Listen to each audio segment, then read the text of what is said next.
In 1996, the National Security Agency in the United States outlines their own version of a cryptocurrency in a paper titled How to Make a Mint: The Cryptography of Anonymous Electronic Cash. But they argued that central banks should keep a record of transactions, which defeats the overall goal of privacy in creating a reliable and trustless electronic cash system. So what is the difference between the blockchain and a bank, and what are the benefits of cryptocurrency functioning on the blockchain? We know now that blockchain technology isn't just for cryptocurrency transactions. However, it does help to compare how a blockchain works differently to a bank.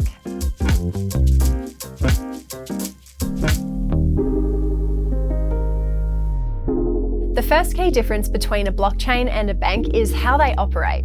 A bank is a traditional for-profit company with a physical office, a CEO, employees, and shareholders. Banks have a top-down hierarchical structure where all employees work under the direction of a CEO. Uniting employees under one common direction allows the bank to provide the same experience and product to its customers.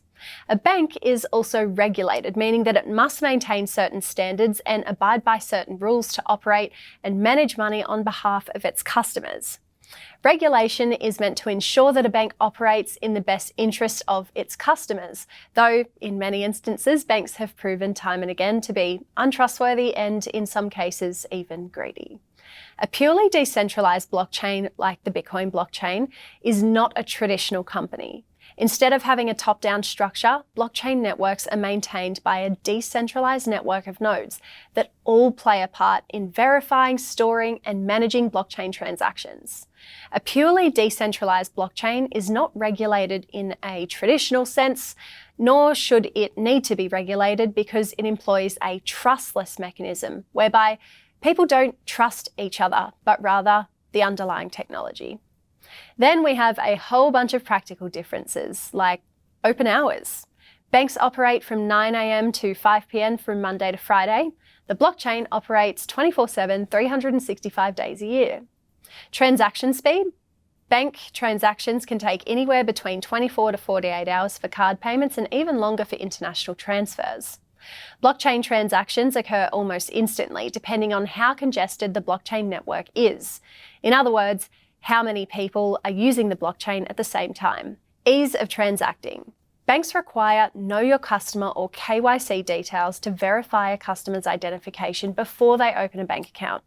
Conversely, anyone can create a cryptocurrency wallet without having to prove their identity and can therefore remain completely anonymous if they wish. Trace Meyer, JD, a leading expert on Bitcoin, compared the blockchain to banks in terms of its effectiveness as a payment system. Instant transactions, no waiting for checks to clear, no chargebacks, or merchants will like this, no account freezes, look out PayPal, no international wire transfer fees, no fees of any kind, no minimum balance, no maximum balance, worldwide access, always open, no waiting for business hours to make transactions, no waiting for an account to be approved before transacting. Open an account in a few seconds, as easy as email, no bank account needed, extremely poor people can use it, extremely wealthy people can use it. No printing press, no hyperinflation, no debt limit votes, no bank bailouts. Completely voluntary. This sounds like the best payment system in the world. My initial reaction, my bank works just fine. I don't need cryptocurrency. And then I remembered a time when I was in my early 20s and I was traveling in Europe and I needed funds for a medical emergency. It took days for the funds my parents wired to clear through the banks, and by that time the medical practice had grown pretty impatient. If I'd had a cryptocurrency wallet, my parents could have transferred funds immediately, which I could have then converted into euros on a centralized crypto exchange like Binance or Crypto.com. Maybe you found yourself in a similar situation, and if you're keen to share, head over to the Discord. When's a time you or someone you know could have used an instant transfer? See you in the next lesson.